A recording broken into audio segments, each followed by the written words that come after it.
Hello everybody, this is Behاره Saqazade. I'm from Iran.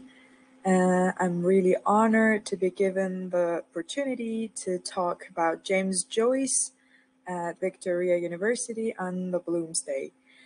Actually, I have to apologize not to be present there in person, and then because I'm recording a video, I was afraid due to bad internet connection in my country, I may ruin the program, so that's why I'm recording this video.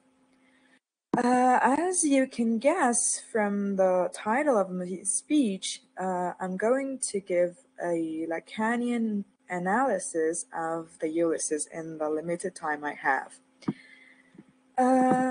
First of all, the question is why Ulysses? Ulysses is a very strange work. It is considered as the greatest novel of the 20th century. But if there would be only one thing that everybody has consensus over that about Ulysses, it is that it is drastically complex. It took 7 years for Joyce to write it. And as he says, it'll keep the professors busy for centuries arguing what he meant. But the question is, why Joyce has undergone this huge effort to write something that his audience do not understand, and why we as the audience take this effort to read it as we do not understand it. It is very complex. I think for the sake of what Lacan calls phallus. But what phallus is, we have to give a little bit explanation of Lacan's basic ideas in order to go further to the phallus. I'm sorry for those who are familiar with Lacan ideas. I'm explaining two basic ideas, but for those who are not familiar, this might be helpful. For Lacan, our psyche is structured by three realms or orders: the first imaginary, the second symbolic, and the last one real. The imaginary, which is actually made of the word image, is the preverbal realm related to the mother, the realm and order we are born in. Actually, that is the sense of unity the infant feels with her mother and the world before learning the language. The truth or fiction, symbols and representations are not distinguishable for the child at this age. And then he introduces the symbolic. As the child grows up, he realizes that there are boundaries between himself and the world and his mother. First, at some age between 6 or 18, he realizes his image in the mirror, then his shadow, and he says, "Oh, this is me, and this is my boundary with the world." This is the realm of the father. That's where the child wants to reunite with the mother, but the father intervenes and prohibits this unity. And that's where the desire and lack appear for the child. That is also the realm of the language. That is where we learn the techniques of language. Language is used to demand needs. First, when the child is inside his mother's womb, his needs are fulfilled without even being felt. But in the time of breastfeeding, it is the same, somehow the same. But after that, he understands that if he's thirsty, so he lacks water, he has to say the word water so this need might be fulfilled. So, language also marks the gap between need and its satisfaction, between signified and the signifier. Language, in Lacan's word, turns us into subjects of desire. Lacan makes a new word, parler, which is a combination of two, parler and être, speaking and be. So he says that by learning language, we are learning the laws of the world and we are defining ourselves. So that's how our being is bound to speaking and to the language. And there comes the very famous statement of Lacan that unconscious is structured as a language. Through the symbolic, the child stops being an infant and becomes a subject. McAfee puts it very well. He says, what we truly want is to be the object of the mother's unwavering love. But if we had that, we would never become civilized speaking beings. So that's why it is important, this order. And what is phallus then? Starting from Freud, when he talks of the Oedipus complex, he says when the male child realizes that the mother is not almighty, that she lacks a penis, the boy turns his aspirations toward being like his father. But Lacan says it is not the father per se, but what father represents. It means the language and the law. That's where he talks of nom du père. Nom, which in French stands for both name and know. So name for language and know the law. So we learn the language and the law of the society from our father in the symbolic order. Despite Freud's take, the actual male organ is not the child's concern, but the thing that it might signify. The infant imagines in his primary thoughts that mother must have also a penis, but she has lost it. So this is a detachable object. Where comes the fear of castration. But phallus is actually the ultimate signifier. It is not a penis. A signifier that is exchanged in the symbolic realm. It symbolizes what a woman demands, and so it constitutes the sexual difference. Men actually, in Lacan's thought, under the influence of Ferdinand de Saussure, for the difference matters, and one can never define itself without the other. That is also the case with men and women regarding phallus.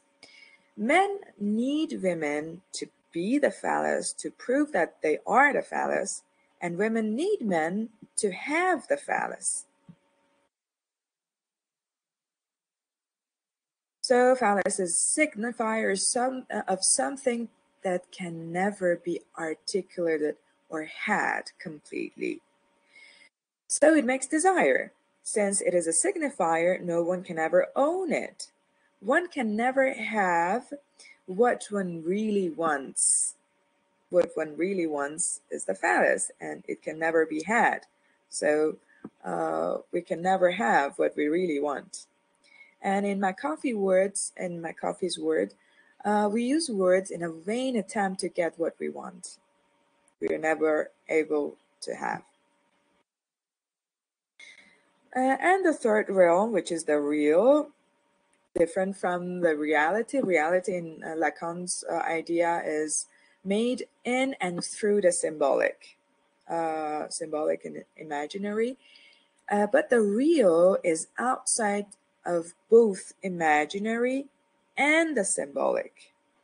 So where is it shown? In some cases that the symbolic, the rules that we have accepted, the rules that we are living in, we have defined ourselves with, are shattered, are ruined, like in cases like trauma or jouissance. Let's take help from Lacan's words. The real became that before which the imaginary faltered, that over which the symbolic stumbles, that which is refractory, resistant. Hence the formula. The real is the impossible. It is this sense that the term begins to appear regularly as an adjective to describe that which is lacking in the symbolic order, the ineliminable residue of all articulation, the foreclosed element which may be approached but never grasped, the umbilical cord of the symbolic. And we have to know that although these realms are created one after the other, or I'm not talking about the real, but imaginary and the symbolic. First, imaginary is obviously structured and then the symbolic, but all the three exist together to form our psyche. But the important thing is that look at the blue circle, which stands for the imaginary, the green one, which stands for the for the real. They're not actually bound to each other. They're separated, like two rings, like this. The thing that connects the two is the symbolic. And as you see, wherever the two realms meet, there is a jouissance. Jouissance phallic between symbolic and the real, which is the symbol of power. Jouissance autre, jouissance of the other, between the real and the imaginary, and the sense or the meaning, where imaginary and the symbolic meet. But at the center of all three, it means at the center of our psyche, stands what Lacan calls as objet petit a, which is actually something we never had, but we feel as we have lost it. It is the motivation of our desire. It is the thing that causes all our desires, but it is actually a whole. It is nothing. And that is how jouissance works in Lacan's ideas. Whenever it is prohibited, it is actually provoked by a desire, but the continuation of the loop resides in prohibiting. Let's get back to Ulysses and our hypothesis that the author of Ulysses is actually in search of Phallus. Why have we said that? Lacan, talking of Joyce, says that he had a deficient, unworthy father. And he continues saying that one could not have had a worse start in life than Joyce did. James Joyce's brother, Stanislas Joyce, says about his father that he was a failed medic, actor, singer, and commercial secretary. That is why Joyce concludes that, Lacan concludes that Joyce's art supplied for his poor phallic bearing. So he had an absent father who did not serve to make this symbolic order. So his art has to compensate for that. What does he do? He tries to redeem himself from his father and fulfill the paternal duty. Joyce's work restored a subjective Borromean knot.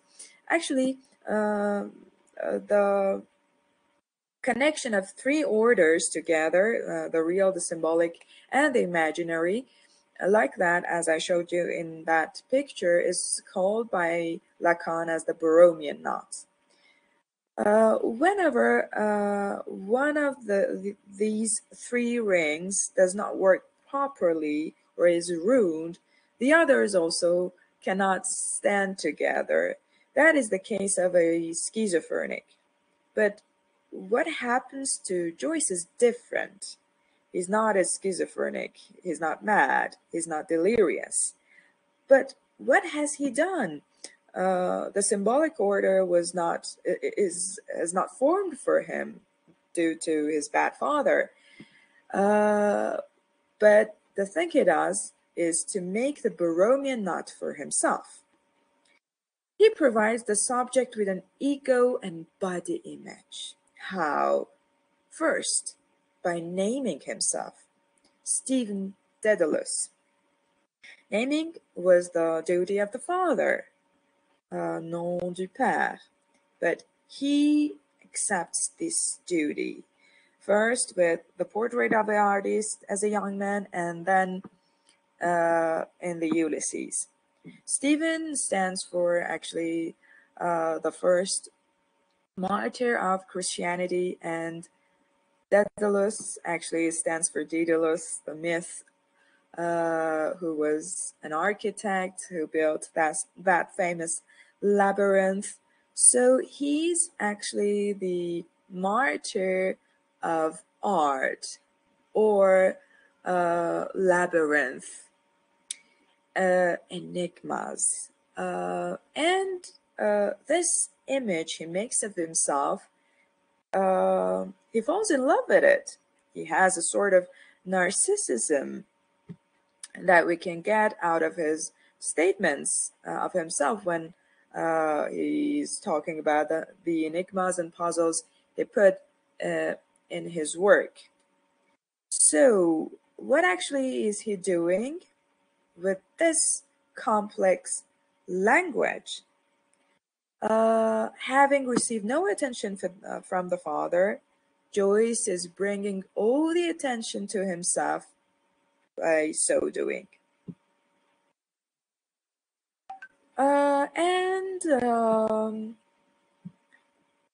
Actually, instead of the Borromean knot, instead of the symbolic order, which is not formed for him, he has symptom, which is homonymous for symptom.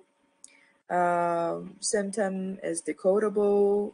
A person who is psychologically ill has symptoms. Symptoms are made in the symbolic order. That's why they are decodable.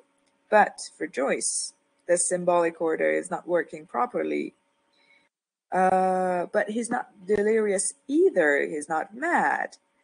What does he do? He's actually making another circle, another ring, to bound all those three orders that were apart because of that symbolic, which was not working properly, with symptom actually. Lacan says, comme il avait la queue un peu lâche, son art a suppléé à sa tenue phallique. Actually, he's compensating for this phallic jouissance. Phallic jouissance, which is outside the body, And meaning, as I said, is formed where the real and the symbolic meet, designates power for the speaking beings that we are. And in Joyce's work is nothing but the jouissance of the letters, their music, the form they make, the refusal of the meaning, the refusal of the symbolic order, the refusal of the Father. Meaning is maintained in the form of enigma. So he is reknotting the imaginary by ego sanctum. Phallic jouissance dispenses with the Father Sanctum. He is actually rolling as the Father himself.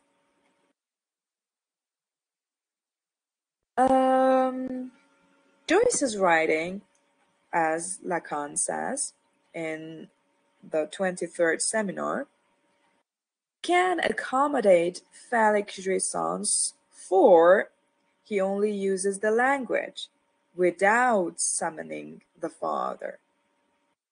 In his work, speech or language is not valued by the signification. It is intrinsically generating the signification of the phallus and also that of castration. I'll tell you how.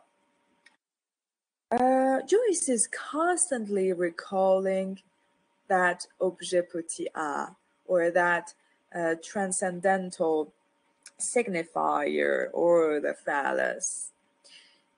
The name of the novel is Ulysses, which is the epic manifestation of a complete man.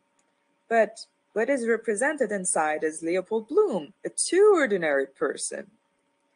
In Anthony Burgess' words, he uses literature to sum up all civilization. He makes allusions in his novel to lots of myths, to lots of famous characters in the history, like Dante, Aristotle, many literary characters like Hamlet, Lucifer.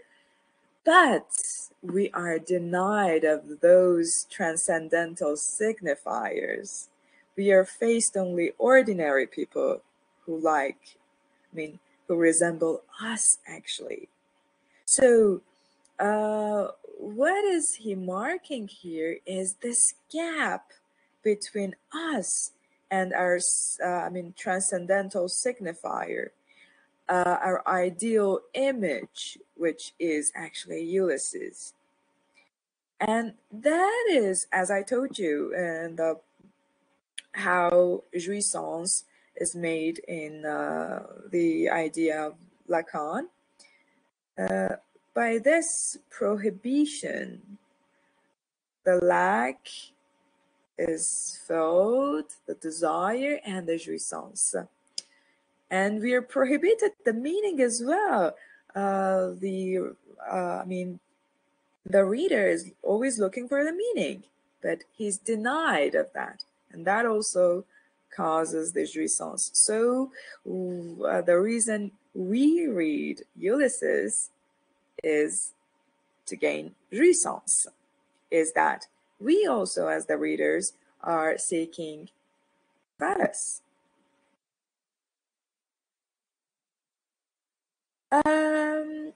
Actually, in his novel, he is creating a personal usage of the language, which is more related to the real than the symbolic. He is renewing the speech, subverting it, and make it more related to the real.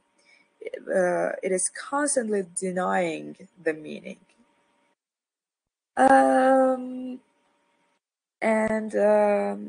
In this seminar, the seminar 23, actually Lacan, seeing the case of Joyce, is linking phallus, which was previously linked to the symbolic.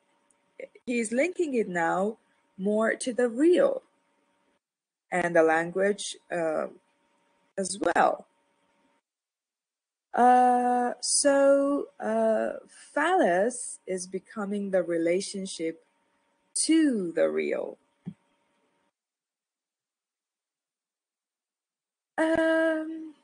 This characteristics of the characteristics of the language in Joyce's work made Ellen Sixu to mention Joyce as a person who is exercising a feminine writing.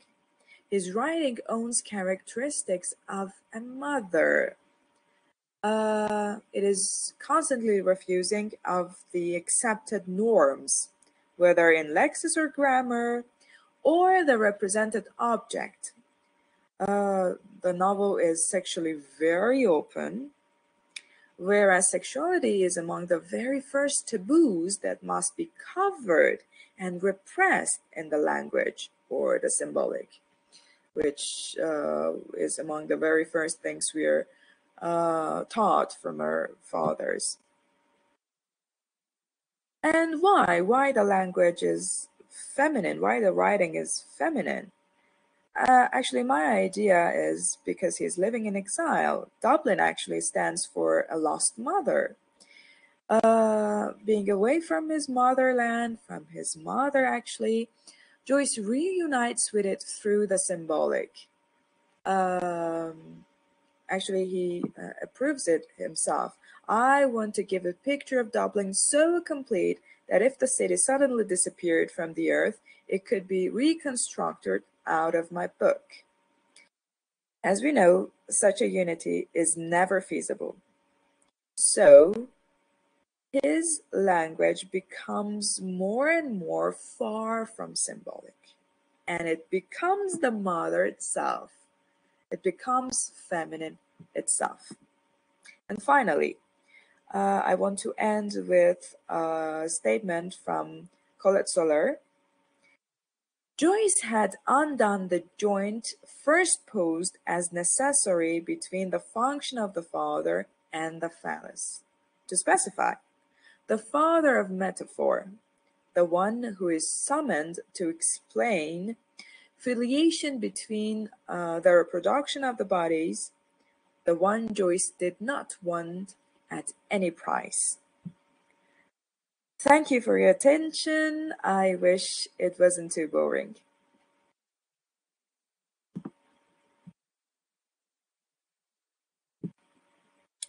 Thank you very much for your attention, and I hope it wasn't too boring.